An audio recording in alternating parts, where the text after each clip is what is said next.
नमस्कार दोस्तों, जैसे कि हम जानते हैं कि पृथ्वी का आवरण बहुत गर्म होता है, जहां तापमान 1000 डिग्री सेल्सियस से 3000 डिग्री सेल्सियस के बीच रहता है।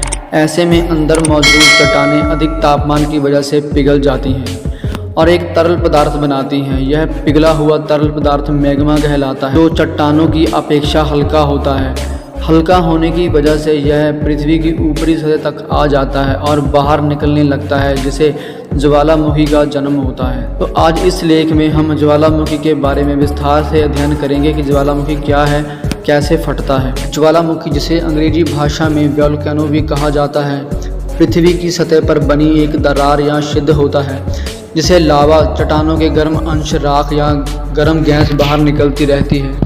ज्वालामुखी नाम की उत्पत्ति रोमन अग्नि देवता वोल्केन के नाम से हुई है। वैसे तो लावा और मैग्मा एक ही हैं, लेकिन स्थल और व्यवहार के आधार पर यह एक दूसरे से भिन्न होते हैं। मैग्मा पृथ्वी के भीतर मौजूद चट्टानों के पिघलने से बना गर्म तरल पदार्थ होता है।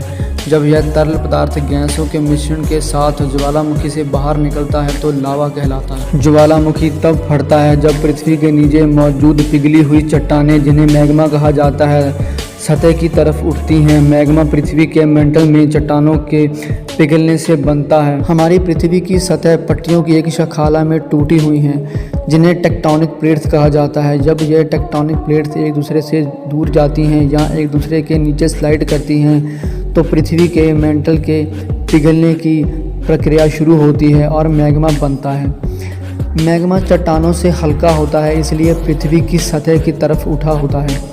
जैसे ही मैग्मा सतह की तरफ उठता है तो इससे गैस के बुलबुले बनते हैं। ऊपर की तरफ आता हुआ मैग्मा पृथ्वी की सतह पर टेक्टोनिक प्लेट्स की सीमाओं पर बनी दरार या छेद से बाहर निकलना शुरू हो जाता है, जो लावा कहलाता है। यदि मैग्मा गाढ़ा होता है तो गैस के बुलबुले आसानी से नहीं निकल पाते और मैग्मा के बढ़ने पर दबाव बढ़ता है। जब दबाव ज़्यादा बढ़ जाता है तो एक विस्फोट होता है। यह विस्फोट खतरनाक और विनाशकारी हो सकता है। विस्फोट होने का दूसरा कारण भी है, जब सतह के नीचे का पानी गर्म मैग्मा के संपर्क में आता है तो भाप बनती है। यह भाप विस्फोट पैदा करने के लिए एक पर्याप्त दबाव बना सकती है।